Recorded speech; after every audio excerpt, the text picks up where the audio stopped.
स्वागत है आप सभी का अपने YouTube channel the Guinness academy में। और आज मैं लेकर के आया हूं जेई एडवांस बेस क्वेश्चंस जो कि इरोडो बुक का है। तो इस सेशन में, इस लेक्चर में हम देखेंगे कि क्वेश्चंस को कितने इजी वे में सॉल्व करेंगे जो हमारे इरोडो बुक का है, जो टफेस्ट माना जाता है। और बाकी जो भी इसके कॉन्सेप्ट है उसको हम देखेंगे इस वीडियो में। तो क्वेश्चंस हमारे पास ये है।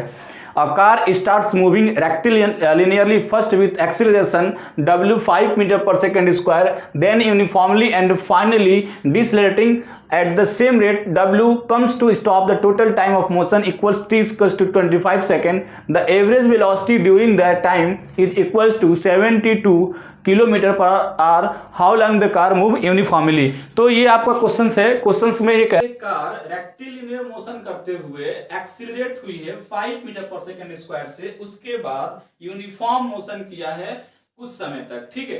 उसके बाद क्या हुआ है, रिटार्डेशन हुआ है, मतलब कि डिसलरेट हुई है कार किससे, 5 मीटर पर सेकंड स्क्वायर से. और वो समथिंग टाइम जो है t3 लगा हुआ है. मतलब जो टोटल टाइम है वो 25 सेकंड के ड्यूरिंग जो कार है, वो कार ने इस तरीके से मोशन स्टार्ट किया है.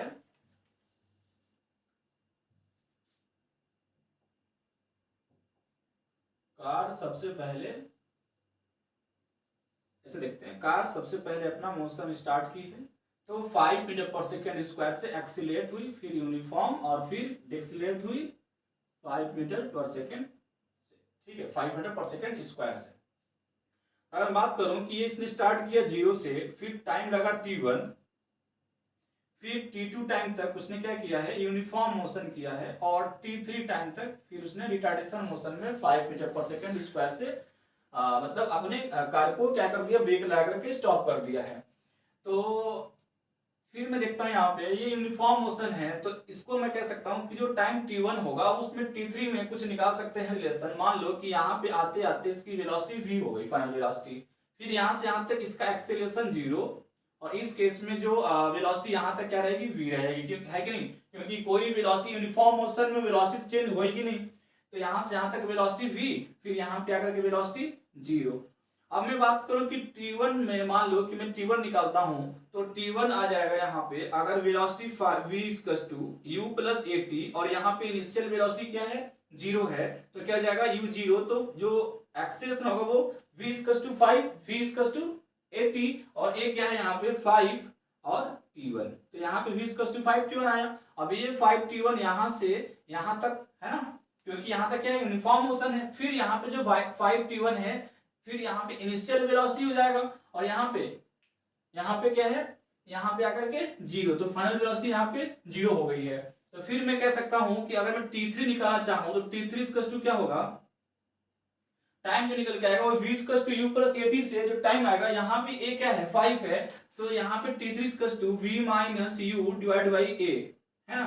तो यहाँ पे हो जाएगा v कितना है, तो यहाँ पे जो v है वो फाइनल वेलोसिटी 0, इनिशियल वेलोसिटी कितनी हो गई है, तो वो हो गई है 5t1, और डिवाइड बाई a कितना है, तो वो है -5. क्योंकि -5 का मतलब ये है कि ये रिटार्डेशन शुरू हुआ है. इस केस में माइनस से माइनस कैंसिल, जो t3 आएगा वो कितना आ जाएगा, वो t1 के इक्वल आ जाएगा. मतलब हम t3 को भी क्या ले सकते हैं, t1 के इक्वल ले सकते हैं. अब ये एरिया और ये एरिया सेम हुआ, इसका मतलब v सेम और t1 सेम, इसका मतलब एरिया सेम, और एरिया सेम का मतलब क्या हुआ, डिस्टेंस डिस्प्लेसमेंट सेम हो गया s1, और ये भी कितना हो गया s1, और ये कितना हो जाएगा टोटल s3.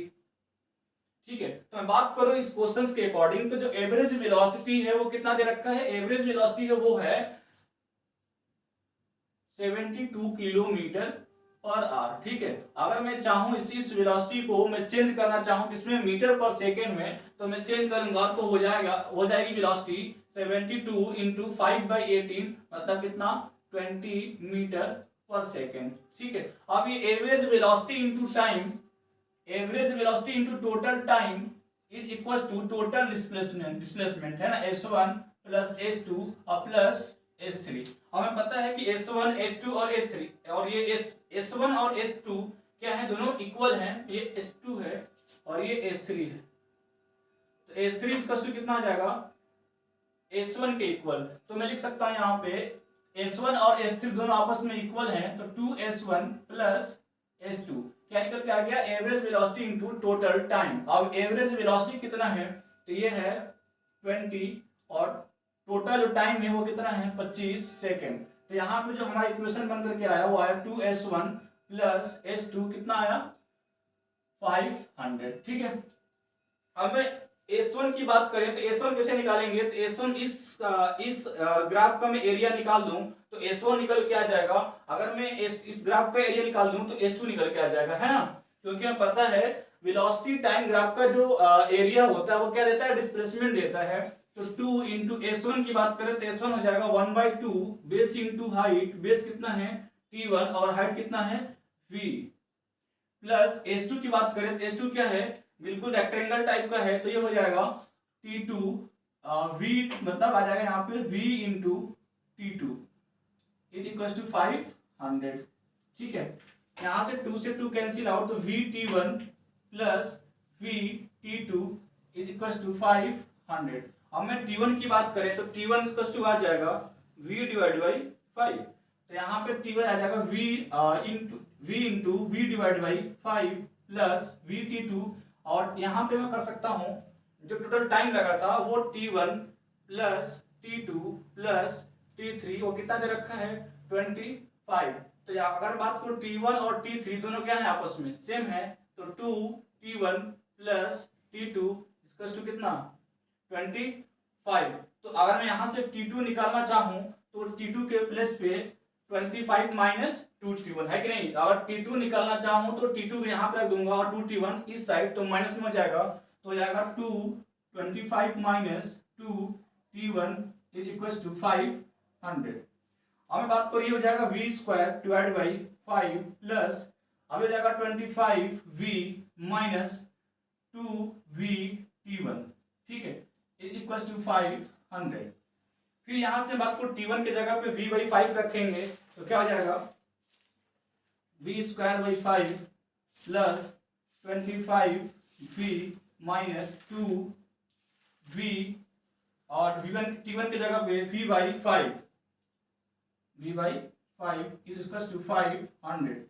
ये हुआ हमारे पास v square by 5 plus 25v minus 2v square divide by 5 is equal to 500।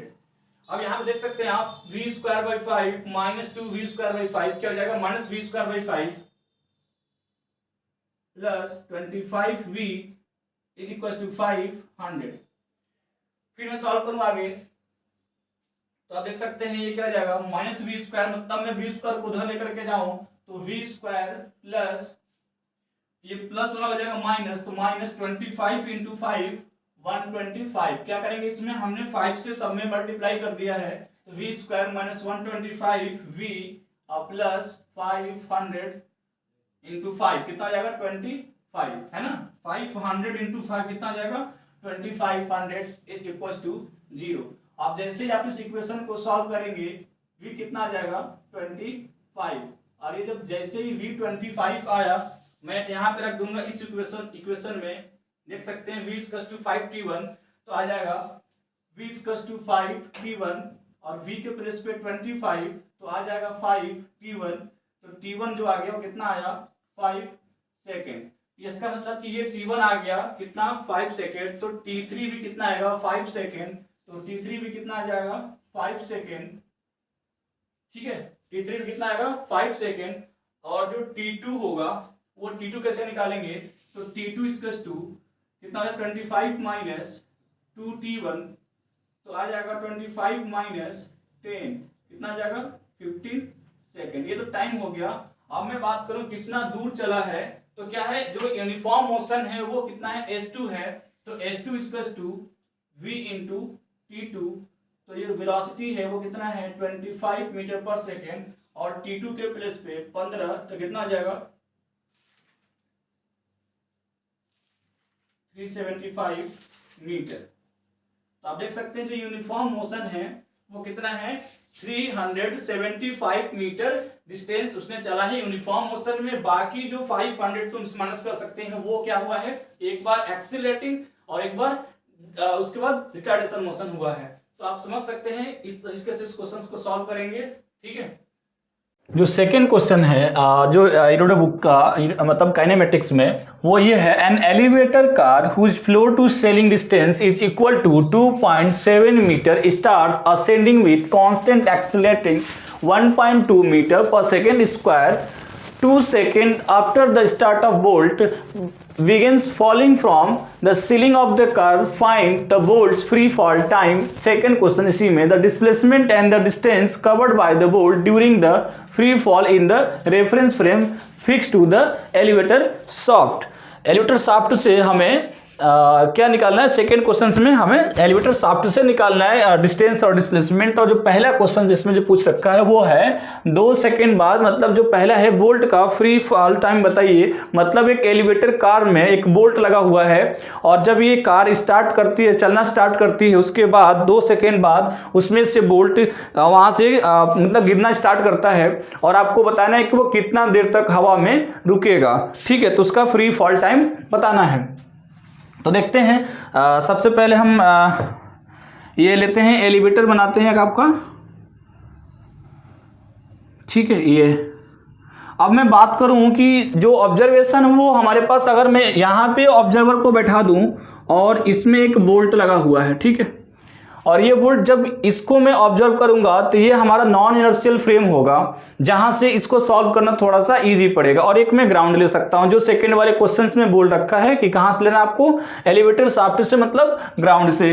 तो मैं बात करूं कि जब ये पहले 2.7 मीटर ये पूरा दे रखा है, यहां से यहां तक का डिस्टेंस, जो फ्लोर से सेलिंग का जो डिस्टेंस है वो कितना है, 2.7 मीटर।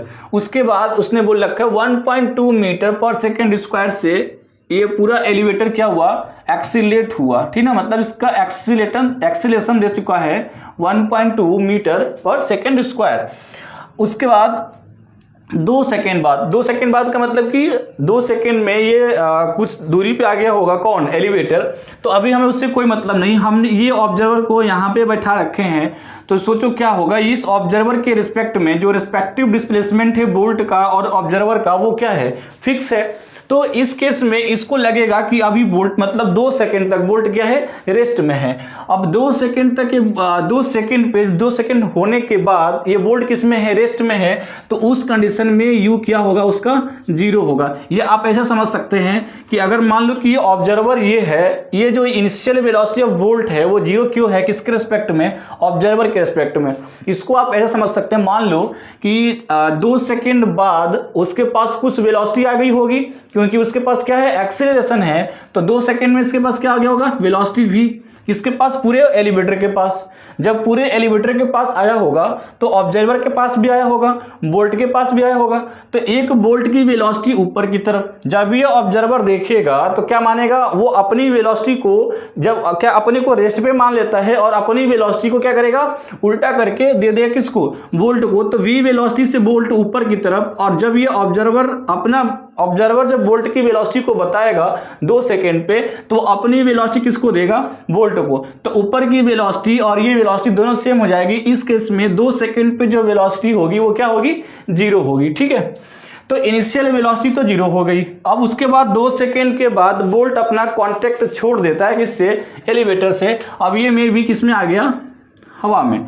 इस केस में अगर मैं ग्राउंड पे कोई होता तो ग्राउंड से उसे क्या लगता कि इस पे केवल और केवल एक एक्सीलेशन, मतलब इस पे एक फोर्स लग रहा है, क्योंकि ये फ्री फॉल कंडीशन हुआ। और इस केस में केवल इस पे क्या लग रहा है, mg लग रहा है। लेकिन जब ये इस बात को ऑब्जर्वर ऑब्जर्व करेगा तो उस केस में क्या करेगा कि यहाँ पे अभी इस टाइम पे जो इस ब्लॉक का जो ऑब्जर्वर है, बोल्ट का जो एक्सीलेशन है ग्राउंड के रिस्पेक्ट में कितना है, g है। मतलब इसका मैं एक्सीलेशन बता दूं ग्राउंड के रिस्पेक्ट में वो कितना है, g है, क्योंकि फ्री फॉल कंडीशन है।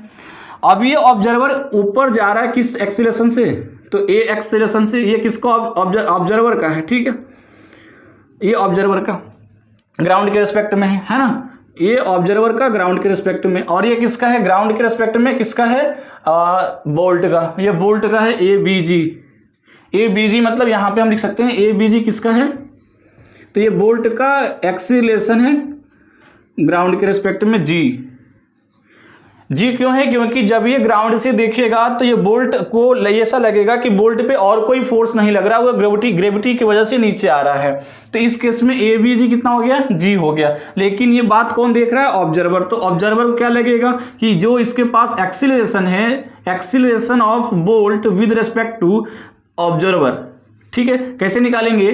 तो ए बी जी मतलब acceleration of bolt with respect to ground minus acceleration of observer with respect to ground. अब बताओ, अभी मैं बताया कि ग्राउंड के रेस्पेक्ट में ए बी जी कितना है, तो वो जी है, और मैं जी को डाउनवर्ड को मैं नेगेटिव लेता हूं, मान लो ये नेगेटिव जी को नेगेटिव नीचे की तरफ, तो ये माइनस जी हो जाएगा, माइनस जी, और ये माइनस। अब इसका मतलब ये जो एक्सीलरेशन है ए ओ जी वो अपवर्ड है तो प्लस में होगा, लेकिन माइनस जी और ये भी माइनस में हो जाएगा। ये कितना है? 1.2 दे रखा है, कितना?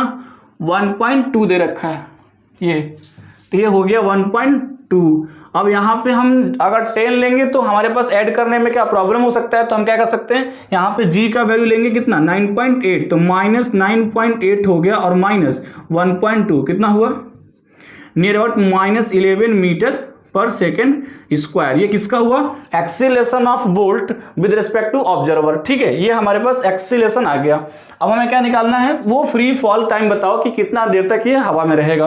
तो जब तक ये अपने ग्राउंड पे नहीं आएगा, मतलब यहाँ से जस्ट ऊपर वाले पे वो हवा में ही रहेगा, मतलब इसका डिस्प्लेसमेंट ट्रेवल करना है कितना? 2.7 मीटर, वो भी कैसे? डाउनवर्ड। तो डाउनवर्ड है तो इसको हम क्या लेंगे? एस जो हमारे पास डिस्प्लेसमेंट है वो माइनस 2.7 मीटर। फिर यहाँ पे हम लगा सकते हैं, जब हमारे पास एक्सीलरेशन आ गया तो हम लगा सकते हैं S is equal to U T plus half A T square, है ना। अब एस दे रखा है कितना? माइनस 2.7 मीटर, और यू जीरो है तो ये 0 प्लस 1/2, और ये कितना है? ए का जो वैल्यू है, ए जो इफेक्टिव है वो कितना है? Minus 11 metre per second square, और टी स्क्वायर तो हमें फाइंड आउट करना है। तो ये हो जाएगा 2 से मल्टीप्लाई करेंगे, ये भी कितना हो जाएगा? माइनस 11, तो यहाँ पे क्या रखेंगे? माइनस, तो माइनस से माइनस कैंसिल, प्लस हो गया, ये हो जाएगा 5.4, और कितना हो जाएगा? 11 टी स्क्वायर, तो T square equals to 5.4 divide by 11 nearly about 0.49। तो मैं टी का जो वैल्यू निकालूंगा तो कितना आ जाएगा? 0.7 सेकेंड। मतलब जो फ्री फॉल टाइम है वो कितना है? 0.7 सेकेंड है। तो आप देख सकते हैं फ्री फॉल टाइम हमने निकाल दिया, मतलब इतना देर तक बोल्ट कहाँ रहेगा?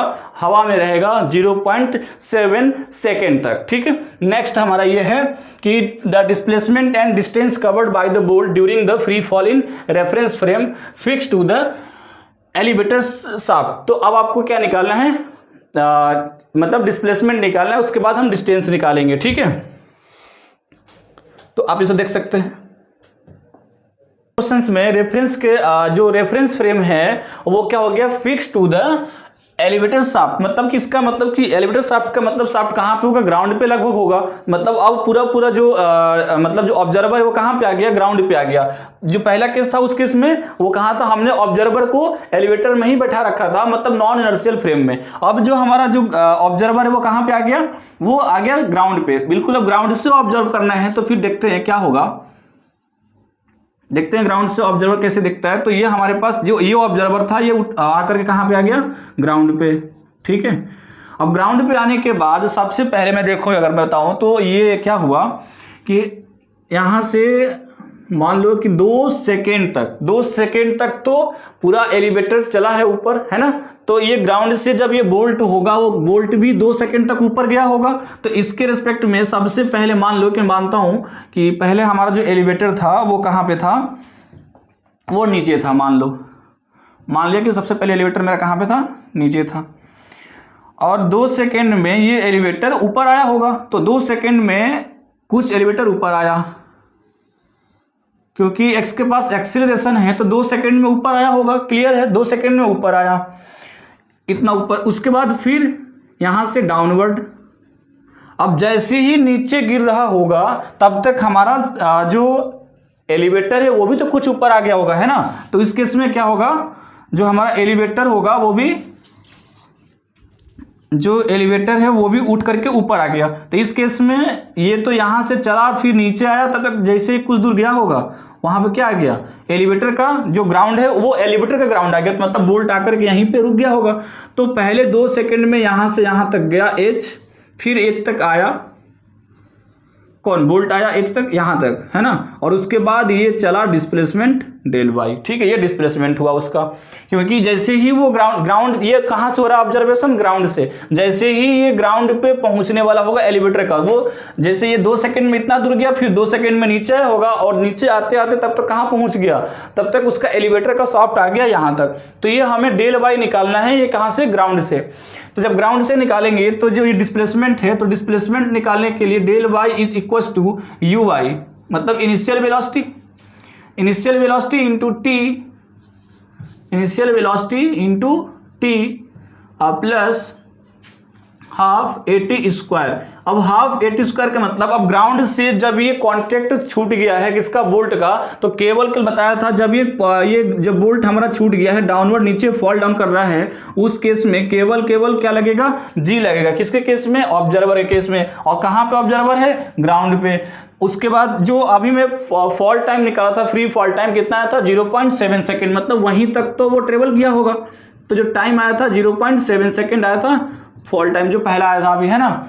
तो इस केस में डेल वाई, अब जो 2 सेकंड में इसके पास वेलोसिटी गेन हुई होगी, वो क्या हो गई, यहाँ पे इनिशियल वेलोसिटी हो गई, है कि नहीं। तो 2 सेकंड में सबसे पहले हम वेलोसिटी निकालते हैं, v equals to u plus AT।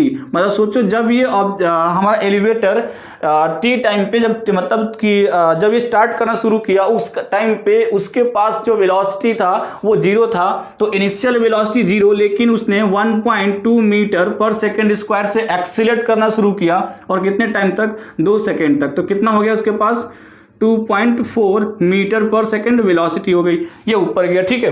तो 2.4 मीटर पर सेकेंड से इसकी वेलोसिटी हुई, और टाइम लगा 0.4 सेकेंड, 7 सेकेंड। तो यहाँ पे जो वेलोसिटी, अब यही जो वेलोसिटी है वो क्या बन जाएगी यहाँ पे, इनिशियल वेलोसिटी। तो 2.4 मीटर हो गया वेलोसिटी, टाइम कितना था, तो फॉल जो फ्री फॉल टाइम था वो 0.7 प्लस 1/2, और जो G है वो किधर होगा, डाउनवर्ड, मतलब -9.8, और T स्क्वायर की जगह पे क्या रखेंगे, 0.7 का स्क्वायर। तो ये जो डिस्प्लेसमेंट आएगा नियर अबाउट सॉल्व करेंगे आप, कितना आ जाएगा, 0.7 मीटर।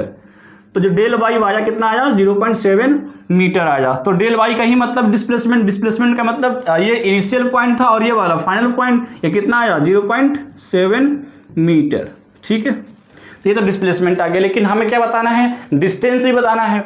तो ये तो डिस्प्लेसमेंट हो गया ग्राउंड के रिस्पेक्ट में, लेकिन ग्राउंड के रिस्पेक्ट में जो डिस्टेंस होगा वो किससे होगा, डिस्टेंस जो निकालेंगे तो वो आएगा, टोटल डिस्टेंस निकल के आएगा, ये H गया तो H प्लस H आया, और प्लस ये हमारा डिस्प्लेसमेंट कितना, 0.7 मीटर। तो ये हो जाएगा 2H प्लस 0.7 मीटर। अब H कैसे निकालेंगे, तो v square equals to u square plus 2gh से, है ना।